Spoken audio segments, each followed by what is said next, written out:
क्या एक रात, सिर्फ एक रात की गलतफहमी 20 साल से भी ज्यादा पुराने प्यार और भरोसे को जड़ से उखाड़ सकती है?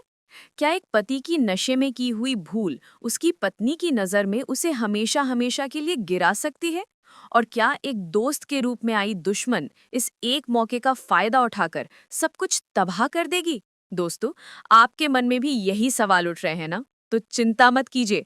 मैं हूं आपकी अपनी पूजा, और मेरे चैनल ड्रामा क्वीन पूजा पर आज हम क्योंकि सास भी कभी बहू थी 2.0 के इस एपिसोड की परतें कुछ इस तरह खोलेंगे कि दूध का दूध और पानी का पानी हो जाएगा। तो कुर्सी की पेटी बांध लीजिए, क्योंकि ड्रामा का तूफान आने वाला है। तो चलिए, कहानी के दरवाजे पर दस्तक देते हैं, जहां शांति भवन में खुशियों की शहनाई बजने की तैयारी हो रही है। हमारी सबकी फेवरेट आदर्श बहू और अब एक प्यारी सी सास तुलसी जी अपनी बेटी जैसी बहू शोभा के साथ बैठी हैं। सामने रंग बिरंगी साड़ियों का ढेर लगा है। अरे भाई, घर में पहली सगाई का मौका है, वो भी मिताली की। तुलसी जी का चेहरा देखो, एक एक साड़ी को वो ऐसे उठा रही हैं जैसे कोई अनमोल खजाना हो। कभी लाल रंग उठाती हैं तो कभी हरा। उनके चेहरे पर एक माँ की वो खुशी है, वो अरमान है जो अपनी होने वाली बहू को दुनिया की हर खुशी देना चाहती है। वो शोभा से पूछती हैं, देख शोभा, ये नीला रंग कैसा रहेगा? मिताली गोरी है, उस पर बहुत खिलेगा ना? मतलब हर छोटी से छोटी चीज का ध्यान रखा जा रहा है। माहौल इतना प्यारा है कि देखकर ही दिल खुश हो जाए। लेकिन दोस्तों, जैसा कि हम सब जानते हैं, शांति भवन में शांति ज्यादा देर टिकती कहाँ है। जहाँ सब कुछ अच्छा चल रहा हो, वहाँ ट्विस्ट की एंट्री तो होनी ही है ना। और इस बार ट्विस्ट बनकर आई हैं हमारी मॉडर्न मैडम परी। परी को ये सब ट्रेडिशनल तामझाम देखकर बिल्कुल मजा नहीं आता। वो आते ही अपना ज्ञान देना शुरू कर देती है। एक मिनट, आप लोग ये सब किसके लिए चुन रहे हैं? मिताली के लिए? क्या किसी ने उससे एक बार पूछने की जहमत उठाई कि उसे क्या पहनना है, क्या नहीं? क्या उसे ये भारी भरकम साड़ियां पसंद भी हैं? लो जी, शुरू हो गया जनरेशन गैप वाला महासंग्राम। एक तरफ है हमारी तुलसी और शोभा, जो अपनी परंपराओं और रस्मों को निभाना चाहती हैं, और दूसरी तरफ है परी, जिसे ये सब पुरानी बातें लगती हैं। परी का गुस्सा यहीं शांत नहीं होता। वो आगे कहती है, आप लोग हमेशा अपनी मर्जी क्यों थोपते हैं? आज का जमाना बदल गया है। मुझे तो नहीं लगता कि मिताली इनमें से एक भी साड़ी पहनने वाली है। परी की बातों में थोड़ी सच्चाई थी, लेकिन उसका लहजा थोड़ा तीखा था। अब ये सुनकर शोभा का पारा चढ़ जाता है। भला कोई उसकी माँ से ऐसे बात करे, ये वो कैसे बर्दाश्त करती? वो परी को समझाती है, परी, हम कोई मर्जी नहीं थोप रहे। ये सगाई के शगुन की साड़ियां हैं, एक रस्म है, ये प्यार की निशानी होती है। लेकिन परी को ये रस्में वस्में कहाँ समझ आती हैं। वो तो अपनी ही धुन में थी। तभी हमारी तुलसी, जो इतनी देर से सब कुछ शांत रहकर सुन रही थी, उनका सब्र का बांध टूट जाता है। और जब तुलसी बोलती है तो सामने वाले की बोलती बंद हो जाती है। उन्होंने परी को देखकर ऐसा करारा जवाब दिया कि बेचारी का मुंह देखने लायक था। तुलसी कहती है, तुम दूसरों की मदद करने की इतनी फिक्र करती हो, बहुत अच्छी बात है, लेकिन पहले अपनी मदद खुद कर लो, वही हमारे लिए सबसे बड़ी हेल्प होगी। बाप रे, क्या पंच मारा है! सीधा दिल पर लगा होगा परी के। मतलब तुम पहले अपना घर तो संभालो, फिर दुनिया को ज्ञान देना। ये सुनकर परी का चेहरा गुस्से से लाल हो गया और वो पैर पटकते हुए वहां से चली गई। और दोस्तों, इसी को तो कहते हैं असली ड्रामा, जिसकी हर अपडेट के लिए आप और मैं, यानी आपकी पूजा, यहाँ ड्रामा क्वीन पूजा पर बार बार मिलते हैं। तो इस सीन के लिए एक लाइक तो बनता है। चलिए, अब शांति भवन से निकलते हैं और कहानी के दूसरे और सबसे खतरनाक मोड़ पर चलते हैं। सीन शिफ्ट होता है एक लग्जरी कार में, जहां हमारी कहानी की नई वैम्प नॉयना अपनी दोस्त सुज्जू के साथ शॉपिंग करने जा रही है। लेकिन दोस्तों, नॉयना के चेहरे की चमक तो देखो, ऐसा लग रहा है जैसे उसे दुनिया का सबसे बड़ा खजाना मिल गया हो।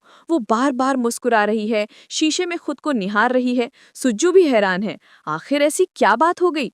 वो पूछ ही लेती है, नॉयना, क्या बात है यार, आज तो तेरी खुशी संभाले नहीं संभल रही। ऐसा लग रहा है जैसे कोई लॉटरी लग गई हो, बता भी दे अब। नॉयना पहले तो थोड़ा शर्माने का नाटक करती है, फिर एक गहरी सांस लेकर जो राज खोलती है, उसे सुनकर सिर्फ सुज्जू ही नहीं, आपके और मेरे भी होश उड़ जाएंगे। वो धीरे से कहती है, सुज्जू, कल रात मिहिर ने मुझे गले लगाया। सुज्जू का मुंह खुला का खुला रह गया। मैं हैरान, आप भी हैरान। लेकिन रुकिए, ये तो सिर्फ ट्रेलर था, पिक्चर तो अब शुरू होगी।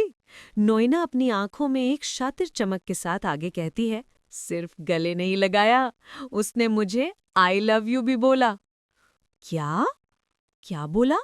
मिहिर ने? हमारी तुलसी के मिहिर ने नोएना को आई लव यू बोला? ये कैसे हो सकता है? ये तो नामुमकिन है। दिमाग की नसें फट गई ना ये सुनकर। लेकिन रुकिए दोस्तों, हर सिक्के के दो पहलू होते हैं। चलिए अब इसका दूसरा पहलू भी देखते हैं। अब सीन शिफ्ट होता है और हम देखते हैं मिहिर और हेमंत को। और यहाँ मिहिर की हालत देखिए। वो बेचारा परेशान है। उसके चेहरे पे पछतावा साफ दिख रहा है। वो किसी गहरे अपराध बोध में डूबा हुआ है। वो हेमंत से कहता है, हेमंत, मुझे पता है कल रात जो कुछ भी हुआ वो एक बहुत बड़ी गलती थी।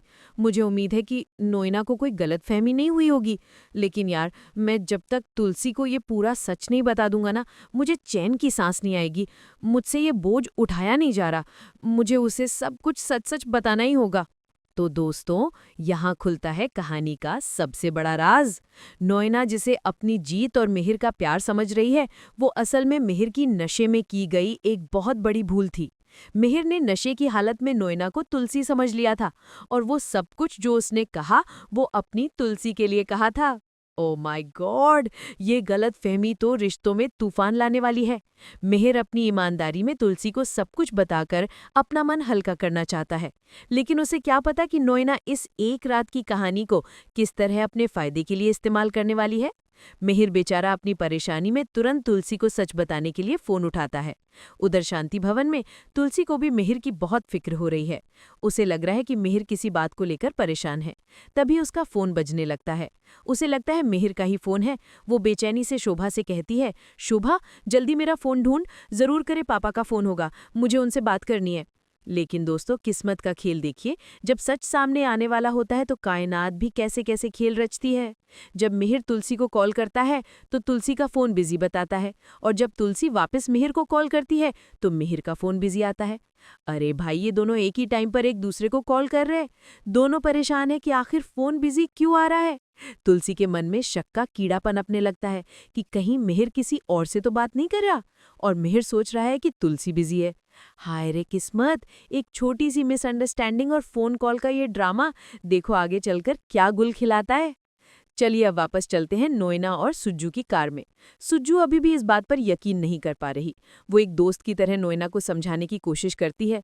नोएना, मुझे तेरी बात पर विश्वास नहीं हो रहा। मिहिर जी और तुझे गले लगाएं, वो तो तुलसी भाभी के अलावा किसी और औरत की तरफ आंख उठाकर भी नहीं देखते। कहीं तुझे कोई गलतफहमी तो नहीं हुई? तब नोएना अपना असली शातिर और खतरनाक रंग दिखाती है। वो मानती है, हाँ मैं जानती हूँ, जब उसने आई लव यू कहा तो उसकी जुबान पर तुलसी का ही नाम था। देखा देखा, मैंने कहा था ना, ये औरत सब कुछ जानती है। वो जानती है कि मिहिर ने जो भी कहा वो तुलसी के लिए था, लेकिन फिर भी वो इस धोखे को, इस गलतफहमी को अपनी जीत मान रही है। वो कहती है, लेकिन गले तो उसने मुझे लगाया था ना, किस तो मेरे माथे पर किया था ना, उसका एहसास तो मेरे साथ था। इसका मतलब साफ है, वो मुझे पसंद करता है। बस उसे इस बात का एहसास होने की ही देर है, और मैं उसे ये एहसास दिलाकर रहूंगी। हे भगवान, ऐसी औरतों से तो भगवान ही बचाए। मतलब किसी के बसे बसाए घर को तोड़ने के लिए इंसान किस हद तक गिर सकता है। नोएना ने पूरी तरह से ठान लिया है कि वो मिहिर को हासिल करके ही रहेगी, चाहे इसके लिए उसे तुलसी और मिहिर के रिश्ते की बलि ही क्यों न देनी पड़े। अब कहानी में एक छोटा सा, प्यारा सा और थोड़ा कंफ्यूजिंग सा लव एंगल भी चल रहा है। अंगद, जिसकी सगाई मिताली के साथ पक्की हो चुकी है, वो वृंदा को उसके चौल तक अपनी शानदार गाड़ी में छोड़ने आता है। दोनों के बीच एक अजीब सी खामोशी है, लेकिन ये खामोशी बहुत कुछ कहती है। जब वृंदा गाड़ी से उतरकर जाने लगती है तो वो एक बार पलटकर अंगद को देखती है, और अंगद भी उसे एक प्यारी सी स्माइल के साथ जाते हुए देख रहा है। एक पल के लिए दोनों की आंखें मिलती है और मानो वक्त थम सा जाता है। ऐसा लगता है जैसे दोनों एक दूसरे से कुछ कहना चाहते हैं पर कह नहीं पा रहे। लेकिन अगले ही पल अंगद को एक जोर का झटका लगता है। उसे याद आता है कि उसकी जिंदगी में तो मिताली आने वाली है, उसकी सगाई मिताली से होने वाली है। उसका मुस्कुराता हुआ चेहरा एकदम से उतर जाता है और वो मन ही मन फैसला करता है कि उसे वृंदा से दूर रहना होगा, क्योंकि वो किसी को धोखा नहीं दे सकता। बेचारा, दिल कहीं और रिश्ता कहीं और जुड़ने जा रहा है। ये भी एक अलग ही कहानी चल रही है साइड में। देखते हैं ये कहाँ जाकर खत्म होती है। और अब आता है इस एपिसोड का सबसे जबरदस्त, सबसे धमाकेदार और सबसे मसालेदार सीन। नोइना अपनी शॉपिंग के बैग्स उठाए बड़ी अदा से घर में एंट्री करती है और अपने कमरे की तरफ जा रही होती है। तभी अचानक हेमंत किसी हीरो की तरह उसका रास्ता रोक लेता है। और भाई साहब, हेमंत की आंखों में जो गुस्सा था ना, मैं तो सच में डर ही गई। ऐसा लग रहा था जैसे वो आज नोइना को कच्चा चबा जाएगा। वो बिना किसी लाग लपेट के सीधे सीधे नोइना से पूछता है, कल रात आप मिहिर भैया को अपने होटल रूम में ले गईं। आपने उन्हें नशा करवाया। ये सब क्या चल रहा है, जवाब दीजिए। नोइना तो जैसे आसमान से गिरी। वो मासूम बनने का ऑस्कर विनिंग नाटक करती है। क्या? आप ये क्या कह रहे हैं हेमंत? मैंने ऐसा कुछ नहीं किया। मैं भला ऐसा क्यों करूंगी? मिहिर मेरे दोस्त हैं। लेकिन हेमंत भी कच्चा खिलाड़ी नहीं है। वो उसकी बातों में नहीं आता। वो गुस्से से कहता है, ये दोस्ती का नाटक मेरे सामने मत कीजिए। मिहिर भैया कभी ड्रिंक नहीं करते और कल वो आपके साथ थे, नशे में थे। मुझे सब पता है और मैं सब समझता हूँ। फिर हेमंत जो धमकी देता है, उसे सुनकर नोएमा के होश उड़ जाते हैं। वो अपनी उंगली उठाकर कहता है, सुन लीजिए नोएना, मेरे भैया और तुलसी भाभी मेरे लिए राम और सीता की जोड़ी की तरह हैं। और इतिहास गवाह है, जब जब किसी रावण ने, चाहे वो किसी भी रूप में आया हो, राम और सीता को अलग करने की कोशिश की है, उसका अंत बहुत बुरा हुआ है। आप उनके रिश्ते से, उनकी जिंदगी से दूर रहिए, वरना मुझसे बुरा कोई नहीं होगा। क्या बात है हेमंत, भाई हो तो ऐसा। वाह, दिल जीत लिया। उसने तो एक ही डायलॉग में नोइना की पूरी प्लानिंग की हवा निकाल दी। हेमंत गुस्से में वहां से चला जाता है और नोइना बस हक्की बक्की खड़ी रह जाती है। उसका चेहरा देखने लायक था, जैसे किसी ने चोरी करते हुए रंगे हाथों पकड़ लिया हो। अब चलिए कहानी के आखिरी पड़ाव पर चलते हैं। पूरी टीम यानी मिहिर, हेमंत, नोएना, सुज्जू और मिताली फ्लाइट में बैठकर इंडिया वापस आ रहे हैं। माहौल में एक अजीब सी टेंशन है जिसे आप महसूस कर सकते हैं। नोएना फिर से अपनी चाल चलती है। वो मिहिर के पास जाकर बड़े प्यार से उसके कंधे पर हाथ रखती है और अपनी झूठी हमदर्दी दिखाते हुए कहती है, मिहिर, अगर तुम्हें किसी भी चीज की जरूरत हो तो मुझे बताना। ये देखकर हेमंत का खून खौल जाता है। वो धीरे से मिहिर के कान में कहता है, भैया, क्या आप देख नहीं सकते? आपने शायद ध्यान नहीं दिया, पर नोएना आपको साफ साफ लाइन मार रही है। वो आपको लाइक करती है। मिहिर इस बात को मजाक में उड़ा देता है। वो कहता है, अरे तू भी ना कुछ भी बोलता है। वो मेरी सिर्फ एक बहुत अच्छी दोस्त है और कुछ नहीं। तब हेमंत उसे बताता है कि कैसे कल रात नोएना ने उससे झूठ बोला था कि मिहिर उसके कमरे में नहीं है। वो मिहिर को समझाने की जी तोड़ कोशिश करता है कि नोएना के इरादे बिल्कुल भी नेक नहीं है। वो उनके रिश्ते में जहर घोलने की कोशिश कर रही है। ये सब सुनने के बाद मिहिर को भी पहली बार थोड़ा सा शक होता है। उसके चेहरे पर सोच की लकीरें आ जाती हैं। वो कहता है, हेमंत, अगर तेरी बात में 1% भी सच्चाई निकली तो मैं वादा करता हूँ, मुंबई पहुंचते ही सबसे पहला काम यही करूंगा कि तुलसी को सब कुछ सच सच बता दूंगा और नोएना के साथ ये बिजनेस पार्टनरशिप भी हमेशा के लिए खत्म कर दूंगा। लेकिन दोस्तों, कहानी में असली ट्विस्ट तो अब आया है। सबसे बड़ा ट्विस्ट, इन दोनों भाइयों के ठीक पीछे वाली सीट पर सुज्जू, जो अब तक गहरी नींद में सोने का नाटक कर रही थी, उसने आंखें खोलकर हेमंत और मिहिर की एक एक बात, एक एक शब्द सुन लिया था। अब तो हो गया महाकांड। सुज्जू तुरंत ये खबर अपनी बेस्ट फ्रेंड यानी हमारी वैम्प नोएना को देती है। वो घबराकर कहती है, नोएना, गजब हो गया, बहुत बड़ी प्रॉब्लम हो गई है। मिहिर मुंबई पहुंचते ही तुलसी को सब कुछ बताने वाला है और वो तेरे साथ अपनी पार्टनरशिप भी तोड़ने वाला है। ये सुनते ही नोएना के तो पैरों तले जमीन ही खिसक जाती है। उसके सारे बनाए हुए प्लान, सारे देखे हुए सपने एक पल में चकनाचूर होने वाले थे। उसके चेहरे पर हवाइयां उड़ने लगती हैं। अब उसके पास सिर्फ एक ही आस्था बचा था, आखिरी दांव। नोएना तुरंत फैसला करती है कि मिहिर के सच बताने से पहले वो खुद तुलसी के पास जाएगी। वो अपनी झूठी कहानी अपने मगरमच्छ के आंसुओं के साथ तुलसी के पास जाएगी और उसे कहानी का वो वर्जन बताएगी जिससे तुलसी को ये यकीन हो जाए कि गलती मिहिर की है। वो तुलसी को इस तरह से भड़काएगी कि बेचारी तुलसी मिहिर पर ही शक करने लगे, उससे नफरत करने लगे और मिहिर की जिंदगी से हमेशा हमेशा के लिए दूर चली जाए। तो अब सबसे बड़ा सवाल ये है दोस्तों कि तुलसी के कानों तक पहले कौन सी आवाज पहुंचेगी, मिहिर की सच्चाई की आवाज या नोएना के धोखे और झूठ की आवाज? क्या एक दोस्त के रूप में आई ये दुश्मन राम और सीता की इस जोड़ी को हमेशा के लिए तोड़ पाएगी? क्या तुलसी अपनी समझदारी से सच को पहचान पाएगी या वो नोएना के जाल में फंस जाएगी? ये जानने के लिए तो आपको देखना होगा अगला एपिसोड। और उसकी सबसे पहली, सबसे तेज और सबसे मसालेदार अपडेट आपको कहाँ मिलेगी?